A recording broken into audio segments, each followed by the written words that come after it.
দর্শক, সম্প্রতি financial Times তাদের একটি ডকুমেন্টারিতে বাংলাদেশের অর্থনীতি নিয়ে একটি চিত্র তুলে ধরেছে। সেখানে তারা সে বহুল বিতর্কিত বছরে $16 বিলিয়ন পাচারের ইস্যুটিকে তাদের এই ডকুমেন্টারির ভিত্তি হিসেবে ব্যবহার করেছে। অথচ এই সংখ্যাটির কোনো প্রমাণ নেই, বরং শ্বেতপত্রের লেখকরাই পরে এটিকে রিভাইজ করেছিলেন। তবুও আন্তর্জাতিকভাবে সম্মানজনক একটি সংবাদ মাধ্যম ফাইন্যান্সিয়াল টাইমস যখন যাচাই বাছাই ছাড়া এ ধরনের সংখ্যা প্রচার করে, তখন বোঝা যায় এটা নিছক অর্থনৈতিক বিশ্লেষণ নয়, বরং রাজনৈতিক উদ্দেশ্যপ্রণোদিত এক বয়ান। সরকারের তো ১ বছর পূর্ণ হলো এই ৮ তারিখে। তো এই ১ বছরে দেশের বিভিন্ন সেক্টরে কি ধরনের পরিবর্তন হয়েছে তা যদি আমরা আলোচনা করতে চাই, তাহলে অর্থনীতির কথা আসবেই। এবং অর্থনীতির কথা বলতে গেলে অন্তর্বর্তীকালীন সরকারের আ প্রতীকী নিদর্শন হোয়াইট পেপার বা শ্বেতপত্রের কথা যদি আমরা না বলি, তাহলে আ এই এই আলোচনাটা আসলে একেবারেই আ গা আনফিনিশড রয়ে যায় আরকি। তো অর্থনীতিতে শ্বেতপত্র বলতে আমরা কি বুঝি? শ্বেতপত্র হলো একটি দেশের অর্থনৈতিক বর্তমান অবস্থা পর্যালোচনা করা এবং সেটার উপর ভিত্তি করে কিছু দিক নির্দেশনা দেওয়া এবং অর্থনৈতিক পলিসি পরিবর্তন করা। সাধারণত একটি দেশের অর্থনীতি কি অবস্থায় আছে এবং সেটি আ সেখানে কতটুকু দুর্নীতি হচ্ছে, কতটুকু কি হচ্ছে, এই সবকিছু ক্যালকুলেট করতে কিছু স্বীকৃত অর্থনৈতিক মডেলিং ব্যবহার করা হয়। আন্তর্জাতিকভাবে স্বীকৃত বিভিন্ন স্ট্যাটিস্টিক্যাল পদ্ধতি ব্যবহার করা হয়। কিন্তু আমাদের এই তথাকথিত শ্বেতপত্র লেখার সময় বাংলাদেশের বর্তমান অর্থনৈতিক অবস্থা বা দুর্নীতির কথা তুলে ধরতে গিয়ে এ ধরনের কোনো কিছুই ব্যবহার করা হয়নি। বরং সবকিছুই করা হয়েছে নানা ধরনের কথিত অভিজ্ঞতা, গুজব ও বিভিন্ন মানুষের সাথে করা ইন্টারভিউ, ওয়ান অন ওয়ান ইন্টারভিউর উপর ভিত্তি করে। মানে একেবারেই গোড়ায় গলদ বা মেথোডোলজিতে গলদ যেটা বলে। তো হোয়াইট পেপার আ এই হোয়াইট পেপারে জিডিপি, দারিদ্র্যতা হ্রাস কিংবা বৈদেশিক বাণিজ্য সম্পর্কে নানা সমালোচনা রয়েছে।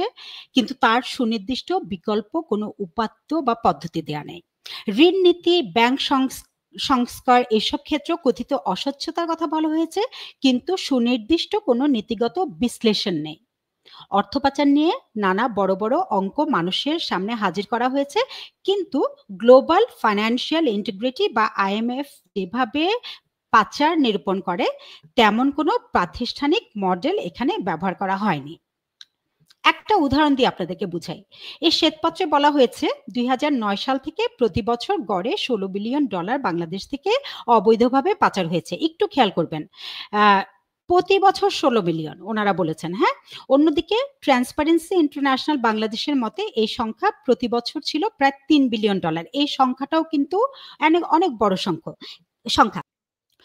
অবিশ্বাস্য হলেও এখন আন্তর্জাতিক মিডিয়া যেমন ফাইন্যান্সিয়াল টাইমস তারাও এই একই অবিশ্বস্ত পরিসংখ্যানকে যাচাই বাছাই না করে গ্রহণ করছে, যা বাংলাদেশের ভাবমূর্তিকে আরো ক্ষতিগ্রস্ত করছে। কিন্তু মূল প্রশ্ন হলো, যখন আপনি এত বড় বড় দাবি করেন, তা তা আপনাকে প্রমাণসহ হাজির করতে হবে। সমালোচনার মুখে এই দাবি তারা প্রমাণ করতে না পেরে পরবর্তীতে তারা শ্বেতপত্র রিভাইজ করে বলে যে পুরো ১৬ বছরে $18 বিলিয়ন পাচার হয়েছে। অর্থাৎ প্রতি বছর অন অ্যান এভারেজ $1 বিলিয়ন কিছু বেশি পাচার হয়েছে। এটাও কিন্তু অনেক বড় অঙ্ক। তো এটা তারা শ্বেতপত্রে রিভাইজ করেছে। তবে মজার কথা কি জানেন? এই শ্বেতপত্র আপনি এখন কোথাও খুঁজে পাবেন না। অর্থাৎ জনগণকে তারা তাদের এই ভুল হতে বের হতে দেবে না। হ্যাঁ? এখন অন্যদিকে বিভিন্ন পত্রপত্রিকা, বিভিন্ন সোর্স যার মধ্যে সুইস ব্যাংকের ডেটাও আছে, বলে যে গত ১ বছরেই $20 বিলিয়ন মতো পাচার হয়েছে। আমাদের এই ইন্টারিম সরকার থেকে স্বীকার করা হয়েছে যে এই $20 বিলিয়ন এর অ্যারাউন্ড 80% সাসপিশিয়াস ট্রান্সেকশন। আমরা পত্রপত্রিকাতেও দেখেছি যে ৩০০ থেকে ৪০০ কোটি টাকার দুর্নীতি উপদেষ্টাদের এপিএসরাই করেছে। হ্যাঁ? মে মাসে ২০২৪ সালের মে মাসে একটি খবর আসে যে Bangladesh capital market investor association BCMIA এর মতে তার আগের ৮ মাসে শেয়ার বাজার থেকে লুট হয়েছে ৯০,০০০ কোটি টাকা। এখন তথ্য বিতর্কিত হতেই পারে, উন্নয়ন নিয়ে তর্ক হতেই পারে, কিন্তু যদি প্রমাণ বেছে বেছে হাজির করা হয় অথবা কয়েকটা কথাই বলা হয়, যদি সংখ্যাগুলো এমনভাবে ব্যবহৃত হয় তাহলে সেটা কেবল ধোঁয়াশায় তৈরি করে। তাহলে সেটা কি হলো? সেটা নীতি প্রণয়ন নয়, সেটা হলো রাজনীতি। এই শ্বেতপত্রে সেটাই করা হয়েছে। এখন দুর্নীতি যে বাস্তব সমস্যা বাংলাদেশের, তা অস্বীকার করার কোনো উপায় নাই। গত সরকারের আমলেও ছিল, এখনো হচ্ছে, কিন্তু এটা হবার কথা ছিল না। কেননা নোবেল বিজয়ী ইউনূস সাহেব বলেছিলেন আমাদেরকে তিনি একটা দুর্নীতি মুক্ত দেশ দিবেন। কিন্তু ১ বছরের মাথায় দুর্নীতির যে অবস্থা আমরা দেখতে পাচ্ছি, তা যেকোনো সময়কেই ছাড়িয়ে যায়। শুধু তাই নয়, দুর্নীতির সাথে সাথে গত ১ বছরে তারা অর্থনীতির কোমরটাও এক্কেবারে ভেঙে দিয়ে গেছে। বাংলাদেশে আপনারা মাথাপিছু আয় বলুন, মাথাপিছু জিডিপি বলেন, বা হিউম্যান অ্যাসেট ইনডেক্স বলেন, আর অর্থনৈতিক ঝুঁকিপূর্ণতা সূচক, যে কিছুই বলেন না কেন, সবগুলো মাপকাঠিতে গত ১ দশকেরও বেশি সময় ধরে বাংলাদেশ ধারাবাহিকভাবে উন্নয়নের পথে অগ্রসর হয়েছে। জাতিসংঘের অনুন্নত দেশের তালিকা থেকে উন্নয়নশীল দেশে উত্তরণের যোগ্যতা অর্জনের পথেই ছিল এবং তা আন্তর্জাতিকভাবে স্বীকৃতও ছিল। হ্যাঁ? এই ব্যাপারটা নিয়ে স্বয়ং দেবপ্রিয় ভট্টাচার্য, যিনি বর্তমানে হোয়াইট পেপারের প্রধান লেখক, তিনি ২০২২ সালে এ সম্পর্কে কি বলেছিলেন? বাংলাদেশ সম্ভবত প্রথম দেশগুলোর মধ্যে থাকবে যা উত্তরণের সময় জাতিসংঘের ৩টি সূচকই পূরণ করবে। উনি এটা বলেছিলেন নিজের বইতে। কিন্তু দেখেন, ঠিক ২ বছর পরে এই একই অর্থনীতিবিদ দ্য ইকোনমিস্টকে বলেছেন বাংলাদেশের দুর্নীতির গল্প নতুন নয়, কিন্তু এতটা বিস্তৃত এবং গভীর কখনো ছিল না। বছরের পর বছর রাজনৈতিক স্থবিরতা এই দুর্নীতিকে শেকড় গেড়ে বসার সুযোগ দিয়েছে। দেখুন, তিনি নিজেই কিভাবে নিজের বিপরীতে দাঁড়িয়ে গেলেন। এখন এই ধরনের গবেষক এবং অর্থনীতিবিদদের হাত দিয়ে যখন বর্তমান সরকারের শ্বেতপত্র প্রকাশ পায়, তাহলে আমরা সেটাকে কিভাবে দেখব? এই শ্বেতপত্র কি তখন আমাদের কাছে কোনো গ্রহণযোগ্যতা রাখে? রাখে না কিন্তু। তাহলে আমরা ব্যাপারটাকে এভাবে বলবো যে, উনি একটু ভয়ে আছেন এবং উনি গুরুত্বপূর্ণ পদ পাওয়ার চেষ্টা করছেন। এই সরকারের হয়েই কাজ করছেন। সুতরাং এই শ্বেতপত্রে আপনি সত্যতা খোঁজার কোনো চেষ্টা করবেন না।